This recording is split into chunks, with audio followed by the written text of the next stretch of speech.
Muy buenos días. ¿Quieren saber cómo aplicar para una visa H1B? Este webinario es para ustedes. Mi nombre es Jorge Molina, soy abogado de inmigración. Estoy basado en la ciudad de Dallas, Fort Worth, pero atendemos en todo el mundo. El día de hoy vamos a hablar un poco sobre el proceso de cómo se aplican para las visas H1B. La semana pasada hablábamos un poco más de quiénes califican, cuáles son los requisitos, ¿verdad? Para aplicar para este tipo de visa. Y hoy vamos a hablar un poco más a detalle del proceso en sí. Entonces, si hacemos memoria, las visas H1B son de las visas más populares en Estados Unidos y tienen un límite anual eh, impuesto por el Congreso de Estados Unidos de aproximadamente 65 mil visas más adicionales 20.000 para personas con posgrados emitidos en Estados Unidos, es decir, un master's degree en Estados Unidos, ¿verdad? Entonces, hay una gran demanda para este tipo de visas, es decir, aproximadamente 5 o 6 veces más, eh, una cantidad de 5 o 6 veces, eh, un múltiple, perdón. Vamos a empezar de nuevo, Malu, ¿ok? Terminemos este recording, vamos a empezar de nuevo.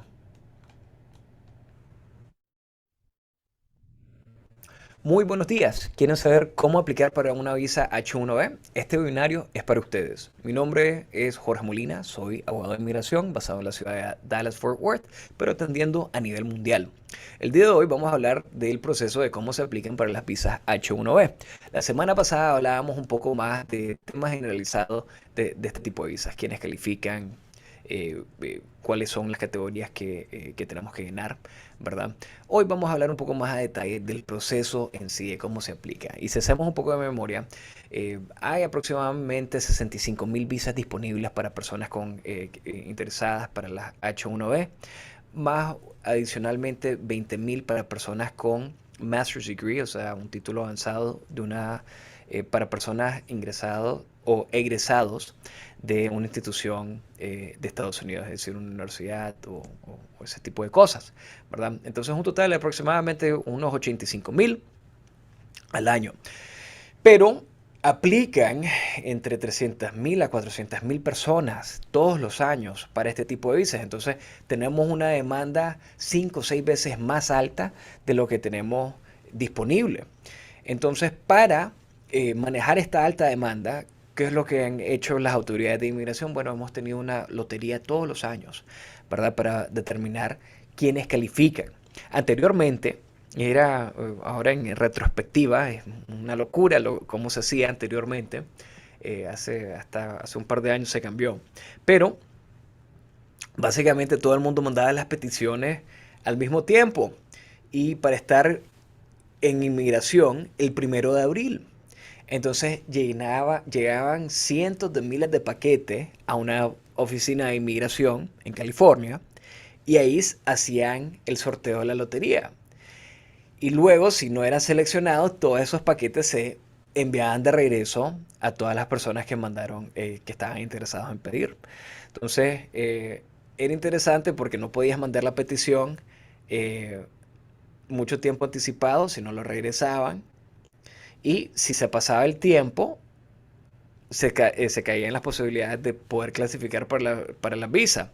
Entonces teníamos que estar todos bien, o sea, dar justo en el blanco con la fecha. Eh, Menos mal que eso cambió. Hace un par de años implementaron un registro electrónico. Una de las pocas cosas buenas que hizo la administración pasada, pero para ser justo, sí, sí es algo, un cambio positivo en mi opinión. Entonces, ¿cómo funciona ahora? Bueno, el primer paso, bueno, después de si identificamos al empleador correcto, si sabemos que calificamos y todo eso, después de hacer todo ese análisis, el primer paso es el registro. El registro se abre todos los años aproximadamente como el 9 de marzo y nos dan 14 días para registrarnos con inmigración. Este, el costo de ese proceso son $10 y lo puede hacer el empleador o un agente por el empleador, es decir, un abogado, una persona haciéndolo en nombre del empleador. Luego, cuando se termina el tiempo de registro, corren la lotería. ¿verdad? Y notifiquen, nos tienen que notificar antes del 1 de abril para saber si vamos a poder mandar las peticiones. Entonces, digamos, somos seleccionados, excelente, ya sabemos, vamos a proceder con los otros pasos. Si no somos seleccionados, ¿qué pasa? Bueno, posiblemente quiere decir que no vayan a poder aplicar ese año, pero en algunos casos pequeños eh, pueden ser beneficiados de otro sorteo de lotería que corra inmigración. Entonces, ¿cómo funciona esto? Bueno, no todas las personas que mandan una aplicación van a ser aprobados, lo cual significa que inmigración tiene que permitirle a otras personas aplicar hasta que lleguen los números, los 85.000 aproximadamente, que les mencionaba anteriormente. Entonces, corren otro sorteo. Este año se corrieron creo que 3 sorteos. Entonces, hay gente que se le notificó hasta en noviembre, ¿verdad? Que podían aplicar de nuevo o que podían meter una petición para la H1B. Entonces, si no son seleccionados a la primera, hay una posibilidad, aunque sea baja, de que sean seleccionados en la segunda, tercera o otra lotería subsecuente. Pero supongamos, somos seleccionados, ¿qué hacemos? Bueno, luego necesitamos una certificación laboral del Departamento de Trabajo. Generalmente las personas esperan a saber si son seleccionados para proceder con ese paso. Las autoridades del Departamento de Trabajo se toman de 3 a 4 semanas en emitir eso. Importante, hablando del tiempo, nosotros tenemos 90 días desde el momento en que nos registramos hasta el momento que tenemos que mandar la petición. Es decir, por decir algo, si nos registramos el 15 de marzo, tenemos hasta el 15 de mayo, eh, de junio, perdón, hasta el 15 de junio para meter la petición de la H1B si somos seleccionados, ¿verdad? Pero generalmente eso se hace mucho tiempo antes, ¿verdad? Si estamos, si queremos resultados rápidos. Entonces, ¿qué hacemos? Mandamos a pedir esa certificación, se toman de 2 a 3 semanas en emitir esa certificación. Importante, cuando lo emiten, hay ciertos pasos que tenemos que seguir. Podríamos hablar horas y horas sobre esos requisitos y eso, pero para estos propósitos sepan que tenemos que mandar una copia con la petición de inmigración y segundo, se tiene que poner un lugar público para informarles a sus empleados o otros trabajadores que están pidiendo a una persona con visa H1B, ¿verdad? Luego se mandan las peticiones. Juntos con esas aplicaciones se tienen que mandar las cuotas gubernamentales. No les quiero decir cuánto es la cantidad exacta que se tiene que mandar para la cuota gubernamental en este momento porque cambia. Pueden cambiar el costo el próximo año, los años siguientes, entonces no quiero que sea obsoleto este video para esos propósitos. Lo importante es saber que tienen que verificar cuál es la cantidad que se tiene que mandar con inmigración. Por otra parte, dependiendo del empleador, la cuota puede ser más alta o más baja, dependiendo de las circunstancias del empleador. Entonces es importante revisar cuánto es lo que se tiene que mandar con inmigración antes de mandar las peticiones. Bueno, entonces después de eso, ¿qué pasa? Bueno, tenemos la posibilidad, esperamos este año que no lo vayan a quitar, de pagar por Premium Processing para que procesen el caso en cuestión de 15 días. Entonces, mi consejo siempre es enviarlo y pagarlo para que tengamos un resultado rápido. Y saber si tenemos algún problema, que inmigración quiera pedir más información o no estén seguros de algo, podemos tener suficiente tiempo para contestarlo y así tener los planes seguros de cuándo puede empezar a trabajar la persona.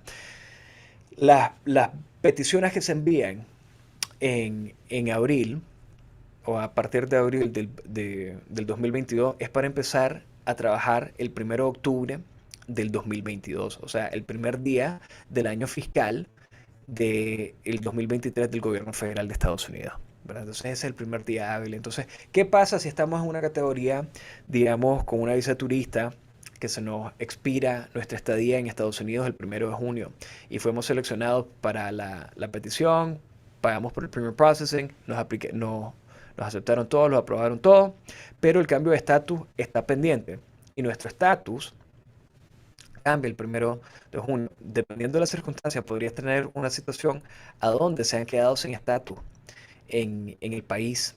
Entonces, es importante saber precisamente qué vamos a hacer con esos meses. Lo más seguro, en unos casos, es salir de Estados Unidos, pero después nos toca ir a un consulado o embajada a que nos sellen el pasaporte con esa visa. Y algunos consulados o embajadas no están dando citas en este momento. Entonces es importante saber cómo vamos a resolver esos problemas más adelante o si va a ser un problema para nosotros.